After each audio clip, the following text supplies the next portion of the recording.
할렐루야, 오늘도 말씀으로 시작합니다. 사사기 16장 1절부터 5절입니다.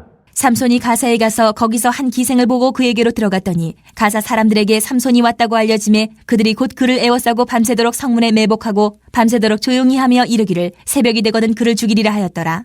삼손이 밤중까지 누워있다가 그 밤중에 일어나 성 문짝들과 두 문설주와 문빗장을 빼어가지고 그것을 모두 어깨에 메고 헤브론 앞산 꼭대기로 가니라.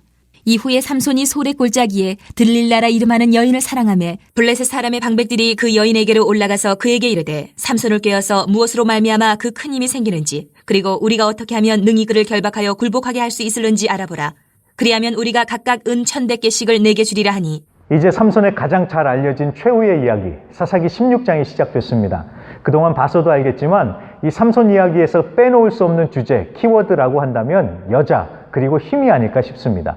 오늘 1절부터 3절에도 여자와 힘에 관한 에피소드를 풀어놓으면서 삼손 최후 이야기의 발단을 시작합니다.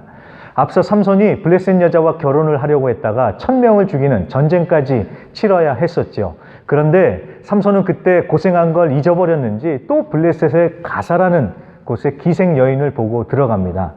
이걸 안 블레셋 사람들은 밤에 매복을 하고 삼손을 잡아 죽이려고 했는데 삼손이 밤에 일어나더니만 성의 문짝을 빼서 어깨에 메고 거기서 거의 60km 정도 떨어져 있는 헤브론까지 가버린 것입니다.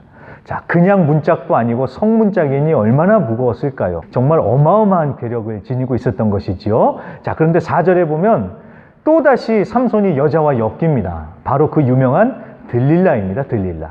삼손이 들릴라를 사랑한다는 것을 블레셋 사람들이 알아서 이제 들릴라를 찾아가는 겁니다. 그리고 거래를 합니다. 삼손을 꼬셔서 힘이 어디에서 나오는지 알아봐주면 자기들이 각각 은 1,000개를 주겠다는 것입니다. 블레셋은 5도시로 이루어져 있었는데 방백들이 5이라고 한다면은 은 5,500개가 되는 것이죠. 이건 정말 굉장한 것입니다. 당시 은 1개가 4일치 봉급이었다고 합니다. 그러면 은 5,500개를 벌려면 60년이 넘게 매일매일 일을 해야 했던 것이죠. 그러니까 들릴라가 혹 했겠지요. 그래서 결국 이 여인을 통해서 삼손은 잡히게 됩니다. 그렇다면 오늘의 교훈은 힘 자랑 함부로 하지 말고 여자 조심하라는 것일까요? 그것도 맞죠. 하지만 저는 이 이야기는 삼손의 개인 이야기만이 아니라 이스라엘 전체의 이야기를 하는 것은 아닌지 그런 생각이 들었습니다. 삼손에게는 총 3명의 여인이 등장합니다. 14장에 결혼하려고 했던 여인, 두 번째 가사의 기생, 그리고 들릴라.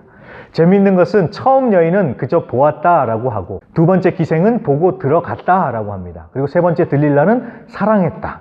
그러니까 보면 삼손의 마음이 점점점 강도가 세졌던 것입니다. 저는 이것이 이스라엘의 모습을 나타내는 것은 아닐까라는 생각이 들었습니다. 약속의 땅에 들어가서 가나안 족속들을 멸해야 하는데 처음에는 보고 멸하더니만 나중에는 같이 살고 마침내는 사랑에 빠져버리면서 가나안처럼 돼버리고 말지요. 그 결과 삼손처럼 되는 것입니다. 실제로 유다의 마지막 왕인 시드기야는 바벨론에게 잡혀가서 끌려가는데 삼손처럼 눈이 빠지고 결박을 당해서 끌려갑니다. 우리도 세상에 살면서 빛과 소금의 사명을 감당해야 하지만 세상을 사랑하면 안 된다는 말씀을 반드시 기억해야겠습니다. 그리고 삼손에게는 여자와 힘이 올무가 됐다면 나는 어떤가 생각해 보면서 나를 잡아 끄는 육신의 정욕, 안목의 정욕, 이생의 자랑을 조심하면서 하나님의 백성으로 거룩함을 지키며 오늘도 승리하시길 간절히 기도합니다.